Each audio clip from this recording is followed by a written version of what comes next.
It's a double header these next 2 weeks on Recruiting Hell, tackling one of the biggest challenges job seekers face. What the heck do I ask my interviewer in that dreaded, "Do you have any questions for us?" interview phase? You may feel that if you've had a good conversation that you don't have a ton of questions for them, but making sure that you have a set of quality questions prepared anyway can mean the difference between getting hired or getting that rejection email. We'll cover all that and more here in episode 29 of Recruiting Hell.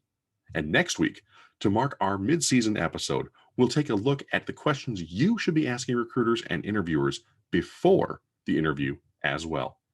It's all here on Recruiting Hell, where we know job hunting sucks.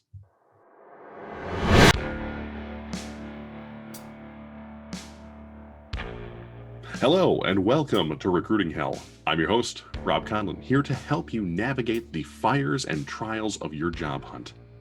Now, as you know, this episode is about creating a great battery of questions to ask your interviewer at the end of your time with them to not only show your interest in their position, but also give them a deeper insight into who you are with questions that help tackle their business challenges. The goal of your questions should be threefold. A, get clarity on any points from the actual job description and compensation that are unclear to you. These are, of course, the easiest to write and come by because you have a legitimate knowledge gap that you need filled. B, finding a business problem that they have and presenting yourself as the solution to that problem. This is sort of a medium difficulty type of question. Thinking like someone else and placing yourself in their business that you may have limited knowledge on despite researching them can be a bit challenging. C, finding the points of the company culture that weren't readily apparent to you in the interview itself. This is double checking and verifying that what's being advertised as their culture is actually what you're getting. These three areas will help provide you, the applicant, a firm base to build your questions on. Now, keep in mind, these aren't the only things that you can ask. They just happen to be what we're focusing on in this episode. A quick reminder before we get started to subscribe to the show across every platform possible, Spotify, YouTube, wherever it might be. Follow us on LinkedIn. There's so much going on with this as we ramp up the show into the end of the year. You're going to be seeing new content all over the place as we push into 2021. So don't forget to leave a review if you feel so inclined. And of course, if you feel like supporting the show as well, you can head on over to our TeePublic page, grab one of these awesome t-shirts, or hit up our Patreon, and we would appreciate you doing so. Thank you so much to those who already do. Now back to the topic at hand. Questions that you ask your interviewer after the interview. Let's start with A, the clarifying questions. Now, an interview is a two-way process, and oftentimes both parties can get a little carried away with one aspect of the conversation or another. Now, this is especially common if there's a really good interpersonal chemistry in the interview between the parties involved. Interviewers can and will forget things, and you as the interviewee may need to give them maybe gentle nudges to help keep them on track and make sure all of the information that you need is presented to you in your limited time together. Now, this is why we're starting with this set of questions first. They're the easiest to write in advance. You can kind of come up with them on the fly as well, and you can actually checklist them. Now, as I'm thinking here, that might actually be another great free download idea that's in the works there. Give me some time on that. We'll make it beautiful like the other one. But back to the question at hand. The first question you should be asking yourself when you're headed to a job interview, and this is maybe a teaser for next episode, isn't really a spoken question at all, but it's more of a double check for you as a job seeker. And that's, is this job worth my time? And we're going to talk about that in episode 30 as well. Again, this is a check question, a question zero before we get to the ones that you want to write down. But we'll revisit this later in the second half of this double header. And it may be a potential question that in itself gets asked multiple times and in multiple ways. But Rob, you gasp, we don't talk about financials in interviews. Listen, folks, we are playing to win in this job hunting game. We're going to teach you the way to do it right so you don't come across as a money-grubbing jerk. Now back to what you should actually be writing on your notepad that you take to your interview with you. You are taking a notepad and two pens, correct? Good. Remember that these questions may be answered during the interview, but you want to make sure you find out what they actually are, is ticking these boxes for you. You may even want to check them off. Question 1 is, what additional benefits does the company offer? And this is the simplest and broadest one of these questions, but we can checklist it to make sure you're not missing anything. There are a lot of benefits out there and a variety of benefits that companies offer, from ones that do great benefits packages to ones that do bare bones or no benefits packages. So we'll do a little list here of benefits to listen for, things like health insurance, dental, vision and life, maternity or paternity leave, vacation and paid time off, sick time, 401k and retirement planning investments, stock or ownership opportunities, company sponsored continuing education, and whether that's in your field with licensing or higher education, like getting a degree or maybe getting an advanced degree, there are a ton of benefits out there, and they may not all actually neatly fit into some of the categories I've already mentioned. One of my past positions in the firearms industry actually had a yearly stipend to help with the costs associated with firearms training and ownership. It was actually a pretty cool benefit, but I wouldn't have known about it before taking the job unless I had asked the question of, what additional benefits does your company offer besides my take-home pay? Now, the job you're applying to may have some, all, many, or a very few of these benefits listed. And hopefully it has some that I didn't categorize, some that I missed, if you will.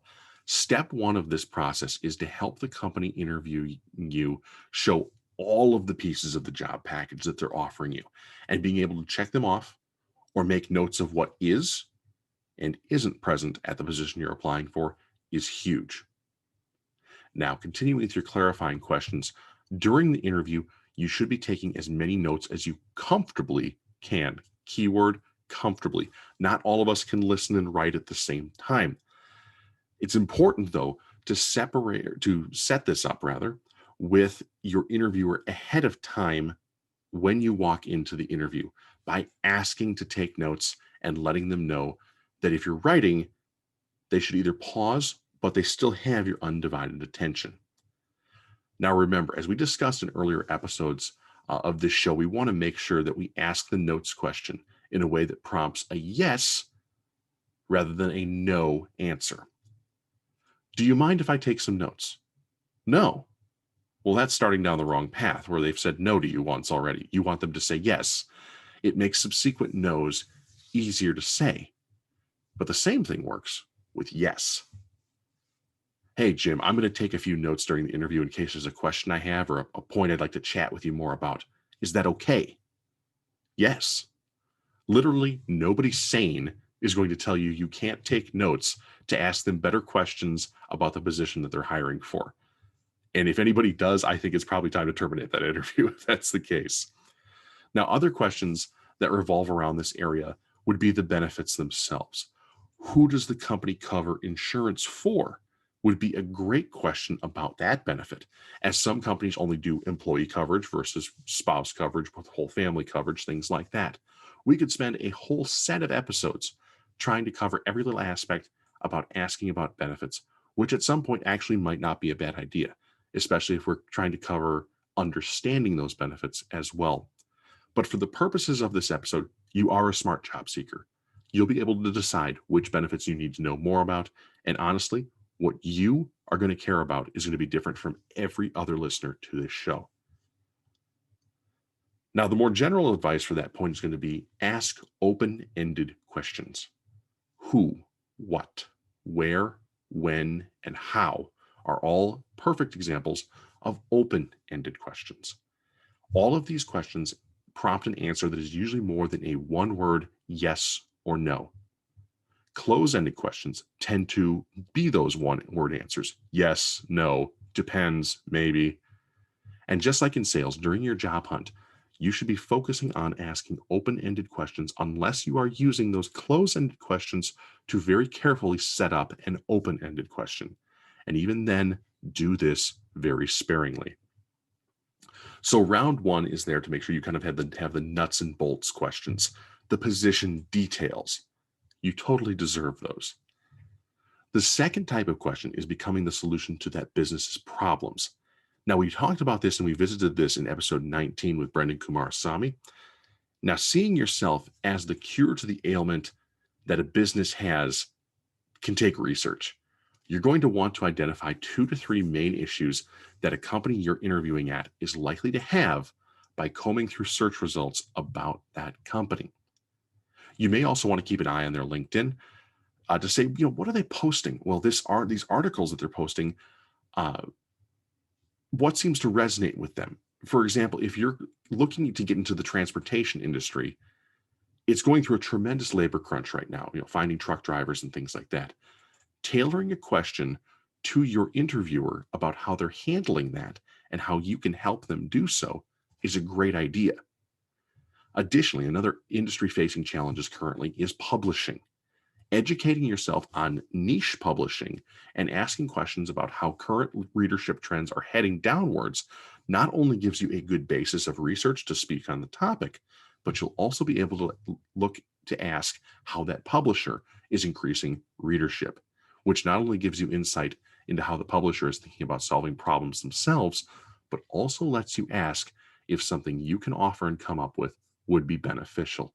Again, set yourself up as the cure to what ails them. These questions will likely have you describing a problem that is common in the industry, say diminishing readership for a publisher, and asking how your new role supports or helps to fix that issue.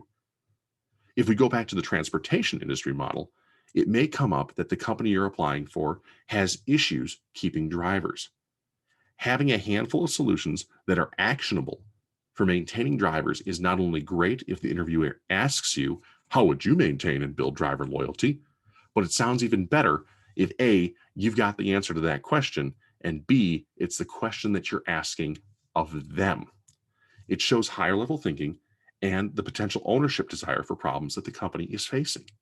Plus, offering solutions so it can help a team remember you is one of those great ideas to help you get hired and keep their business moving forward.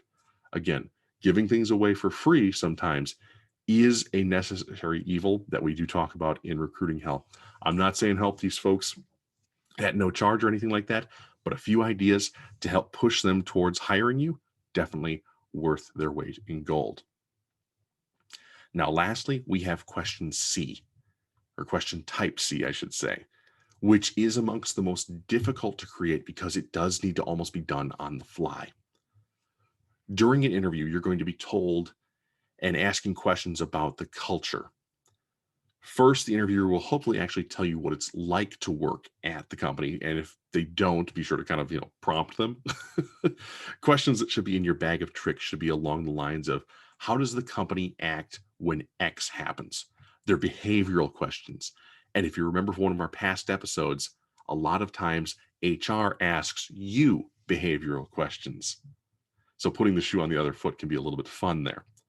Now, for example, if the interviewer says they love and support their employees at company X, ask them for a specific time when they feel they really did this and how they expressed it. If they respond with something like, well, our longtime custodian lost his house to a fire, and the company helped him with 2 weeks off of paid time and an emergency care package from the ownership to keep the roof over his head. It was $5,000, and we helped make sure that he and his family were back on his feet. That's the kind of response you're looking for that says people care about their employees. Now, that may be a bit of an extreme example. I've seen crazy things like that happen, though, in my career, which is awesome. Responses that shouldn't be construed as caring for your employees generally revolve around workplace safety. And one of the other big questions you should be asking in an interview these days revolves around our good friend COVID-19 and the handling of that situation. If your company being interviewed with is stating that they have provided PPE to everyone to help keep them safe during COVID, that's the logical thing to do. That's something all companies should be doing regardless. That's not supporting your employees. That's taking logical precautions so you don't get sued, people don't get sick, and that you maintain a safe workplace. But if the company is helping to outfit home workstations at their expense, that's a better example, but that's still a normal business expense. The culture element of this goes deeper than the money that the business would have to spend anyway, and it drills into the actual caring for human beings beyond what they do at work. Digging into this further, you may want to ask also how the business supports the community and what sorts of giving programs they're involved in. If they aren't able to provide worthy examples, that's a red flag, as it shows that they aren't walking the walk with their generosity.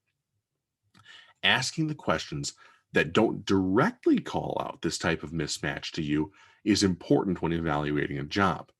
You want an employer that is selling you the right thing with their culture. You're not reacting in any way to their answers. You're simply putting them away to do a mental double check for if what they say they do is what they actually do. Again, back to the example about supporting the community. If they say, we are very supportive in our local community, and you say, how? And they say, we put a float in the parade. Well, that's just a rolling advertisement. That doesn't help. That doesn't build community. That doesn't solve societal issues. That's not being generous. That's being self-serving. So we mentioned earlier with behavioral questions that these go hand in hand with open-ended questions. What did your company do when X happened? How did you solve that challenge? How did you support that employee in an above and beyond kind of way? Getting into the habit of asking open-ended questions is really tough. It's not what our brain likes to do because it's the long cut rather than the shortcut. In the sales field, it's the difference between order taking and actually selling by asking a customer what they're looking for and how your product can fix their issue. The questions you write as follow-ups for an interview don't necessarily have to be what we've discussed in this episode, but they should generally fall into one of the three categories we've talked about. Position requirements, which would of course involve role and compensation clarity. Solution providing to a company to become a product that they want to acquire. And cultural double checks to ensure that you're entering an organization that meshes with what you believe and will treat you the way that you expect them to. Now, we're going to put a pin in this, and we're going to have to be at the stopping point for this topic today.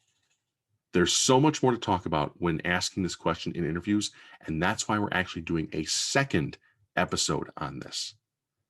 If you'd like to provide some of your favorite post-interview questions that you ask to hiring managers, drop them to us via our contact form on the website, or you know what, toss them in an email to us at therecruitinghellpodcast@gmail.com or via whatever social media platform you choose. We'll pick a couple of the best ones when they show up, and we'll read them on the show because I think that's great to share with other folks. Now, closing out of the show for the week, remember, you can find all things Recruiting Hell at recruiting-hell.com. Again, recruiting-hell.com. I've seen a lot of folks grabbing that free guide, 6 Things to End Your Job Hunt for Good. And of course, they get exclusive access to our weekly newsletter as well. It's called Recruiting Hell Overtime. It's something I immensely enjoy putting together, and it's quite a bit of fun. I'm thankful to every single one of you who has subscribed so far. Welcome to all of you who did so in the past week or two. We saw a nice little uptick.